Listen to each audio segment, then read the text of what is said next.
اعوذ باللہ من الشیطان الرجیم بسم اللہ الرحمن الرحیم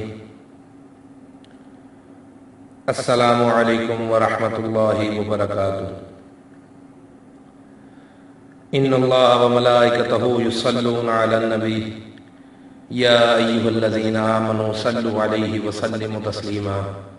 اللہم صل علی محمد وعلی آل محمد كما صليت على إبراهيم وعلى آل إبراهيم إنك حميد مجيد اللهم بارك على محمد وعلى آل محمد كما باركت على إبراهيم وعلى آل إبراهيم إنك حميد مجيد۔ اردو وظائف کی جانب سے ایک اور نئی ویڈیو لے کر آپ کی خدمت میں حاضر ہوں۔ انشاءاللہ اس ویڈیو میں آپ لوگوں کو یہ بتاؤں گا کہ لڑکے اور لڑکی کی اسلام کے نزدیک شادی کی صحیح عمر کیا ہے۔ دیکھیں، ہمارے مذہب اسلام میں شادی کے لیے عمر کا حقیقت میں معاملہ نہیں دیکھا جاتا۔ ایک تو یہ کہہ سکتے ہیں کہ جیسے ہی لڑکا اور لڑکی بالغ ہوں اور شادی کے تمام اسباب بھی مہیا ہوں تو پھر بالکل تاخیر اور دیر نہیں کرنی چاہیے، ان کی شادی کر دینی چاہیے۔ لیکن ہمارے مذہب اسلام میں حقیقت میں یہ دیکھا جاتا ہے کہ انسان کی کیفیات کیسی ہیں۔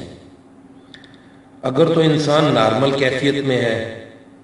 اس پر کسی برائی کا کوئی غلبہ نہیں ہے، کسی برائی کا کوئی قبضہ نہیں ہے، یا پھر وہ کسی برائی کی طرف مائل نہیں ہے، یا اس کی کوئی بری صحبت نہیں ہے، اور دوسری چیز یہ دیکھی جاتی ہے کہ وہ زوجہ کے حقوق ادا کرنے کی قدرت بھی رکھتا ہے، یعنی زوجیت کا حق ادا کرنے کی قدرت رکھتا ہے، اس کے علاوہ نان و نفقہ ادا کرنے کی قدرت رکھتا ہے، تو پھر اس کے لیے شادی کرنا سنت مؤکدہ ہے، اور اس کے لیے تاخیر کرنا گویا برا ہے۔ اور اگر اس کو گمان ہے کہ میں شادی نہیں کروں گا ہر چیز پر قدرت رکھنے کے باوجود، یعنی زوجیت کا حق ادا کرنے کی قدرت بھی رکھتا ہو،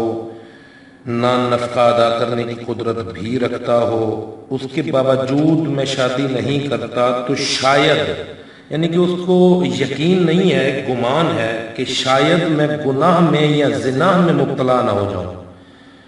یہ میں پھر آپ کو بتاتا چلوں، یہ بات شاید ہے، یقین نہیں ہے، صرف گمان ہے کہ میں زنا میں مبتلا نہ ہو جاؤں،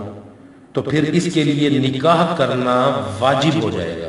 اور اگر یہ سمجھتا ہے کہ میں نکاح نہیں کرتا ہوں، نان نفقہ بھی ادا کر سکتا ہوں، زوجیت کے حق بھی پورے ادا کر سکتا ہوں، اس پر بھی پوری قدرت رکھتا ہوں،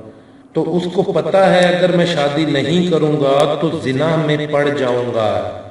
پہلے جو معاملہ تھا وہ شک کی بنیاد پہ تھا، یعنی کہ شاید کی بات پہ تھی۔ اب جو ہے اس کو یقین ہو چلا ہے کہ میں زنا میں پڑ جاؤں گا، تو اس پر شادی کرنا فرض ہو جائے گا۔ اور اگر یہ انسان سمجھتا ہے کہ میں حقوق زوجیت پر قدرت نہیں رکھتا ہوں، یا میں نان نفقہ ادا نہیں کر سکتا ہوں، یا نہیں کر سکوں گا، تو نکاح کرنا مکروہ تحریمی ہے۔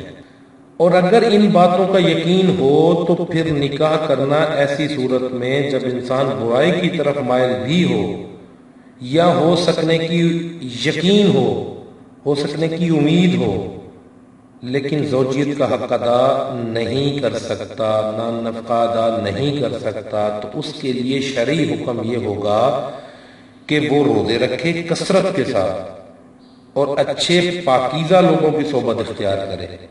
تاکہ ذہن میں وہ خیالات ہی نہ آئیں جو اس کو برائی کی طرف راغب کرتے ہیں یا برائی کی طرف راغب کر سکتے ہیں۔ یہ اس پر پھر یہ واجب ہو جائے گا اس پر کہ وہ کثرت سے روزے رکھے، پاکیزہ لوگوں کی صحبت میں بیٹھے، گناہ گار یا پھر جو گناہ کرنے والے لوگ ہیں، برائی والے لوگ ہیں، برے لوگ ہیں، ان سے دور رہنا اس پر واجب ہو جائے گا۔ آپ کی خدمت میں تفصیل سے عرض کیا ہے آپ کو بڑی تفصیل سے عرض کیا گیا ہے کہ آپ کے لیے کس وقت نکاح کرنا واجب ہے، کس وقت نکاح کرنا سنت ہے، اور کس وقت فرض ہو جاتا ہے، اور کس وقت مکروہ تحریمی ہو جاتا ہے۔ آخر میں آپ لوگوں سے پھر وہی گزارش کرنی ہے کہ ہمارے چینل کو اگر ابھی تک آپ نے سبسکرائب نہیں کیا تو اس کو جلدی سے سبسکرائب کر لیں۔